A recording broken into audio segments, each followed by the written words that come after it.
اشرح لی صدری ویسر لی امری واحلل عقدۃ من لسانی یفقہوا قولی۔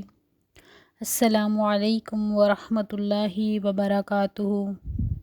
الحمدللہ والصلاۃ والسلام علی رسول اللہ صلی اللہ علیہ وآلہ وسلم۔ آج کا موضوع ہے ذکر الہی کی فضیلت۔ اللہ تعالیٰ کا ذکر دلوں کو سکون دیتا ہے، ایمان کو تازہ کرتا ہے اور انسان کو اللہ کے قریب لے جاتا ہے۔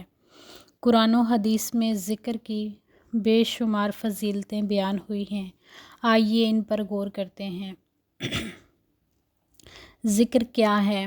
ذکر الہی کا مطلب صرف تسبیح پڑھنا نہیں، بلکہ اللہ کو ہر حال میں یاد رکھنا۔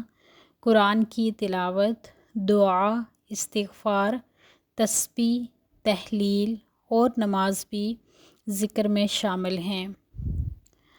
قرآن مجید میں اللہ تبارک و تعالی سورۃ الرعد آیت نمبر 28 میں فرماتے ہیں، الا بذکر اللہ تطمئن القلوب۔ خبردار، اللہ کے ذکر سے ہی دلوں کو سکون حاصل ہوتا ہے۔ دنیا کی پریشانیاں صرف اللہ کے ذکر سے ختم نہیں ہوتی، مگر دل کو سکون ضرور ملتا ہے۔ اللہ تعالیٰ ایک اور جگہ قرآن مجید میں ارشاد فرماتے ہیں، سورۃ البقرہ آیت نمبر 52،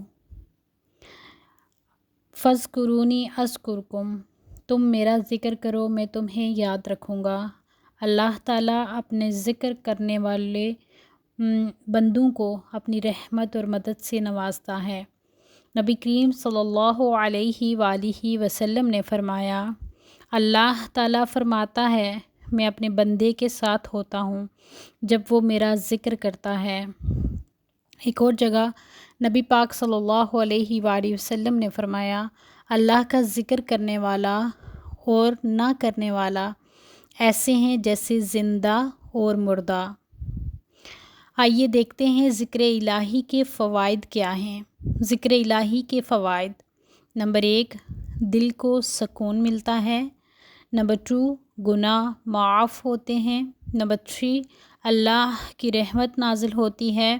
نمبر 4، ایمان مضبوط ہوتا ہے۔ نمبر 5، شیطان دور بھاگتا ہے۔ نمبر 6، درجات بلند ہوتے ہیں۔ نمبر 7، جنت کی بشارت ملتی ہے۔ روزانہ کے اذکار، روزانہ پڑھنے والے اذکار، یعنی کہ ذکر میں یہ اذکار شامل ہیں۔ نمبر 1، سبحان اللہ، الحمدللہ، اللہ اکبر، لا الہ الا اللہ، استغفر اللہ، لا حول ولا قوة الا باللہ۔ عملی نصیحت، یعنی کہ صبح و شام کے اذکار کی عادت بنائیں۔ نماز کے بعد تسبیحات پڑھیں، استغفار کو روزانہ کا معمول بنائیں اور ہر حال میں اللہ کو یاد کریں۔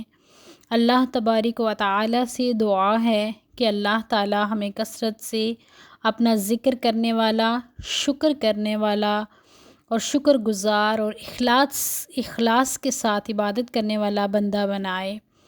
آمین یا رب العالمین۔ السلام علیکم ورحمۃ اللہ وبرکاتہ۔